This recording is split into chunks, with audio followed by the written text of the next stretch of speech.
Students have been suspended for 72 hours pending a disciplinary hearing. And this follows last night's violent protest on campus where a bus, a car and artwork belonging to the institutions were burned. 8 people appeared in court this morning in connection with the incident and were granted bail.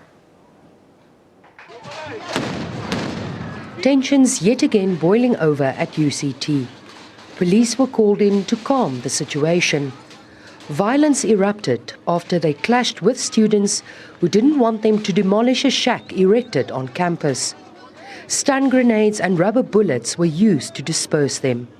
The Vice-Chancellor's office was also torched.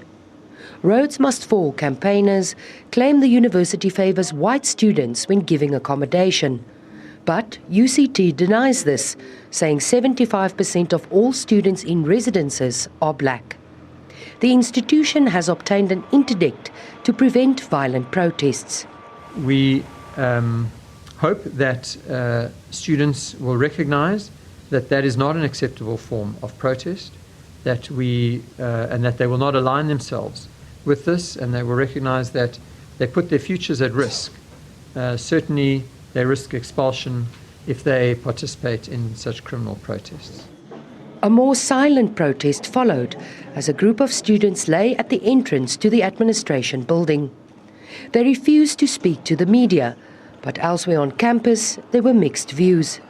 The way they're going about it is completely wrong. They shouldn't be violent, they shouldn't be intimidating students, and they have a right to protest, but they should do it in a peaceful manner. I think what we have behind me is an act of vandalism, but at the same time I think we also have evidence of people that are fed up with management's failure to understand what their plight is. One of the 8 protesters granted bail is Itumeleng Molefe, son of Eskom's CEO. Well, we've had discussions about this, and he has his views. I've got my views about it, but I support him as my son. The protesters have been charged with public violence and malicious damage to property and will appear in court again next month. Meanwhile, students at the University of the Western Cape have given management until the end of Wednesday to suspend classes and allow everyone to register for the 2016 academic year. Mariska Botha, SABC News, Cape Town.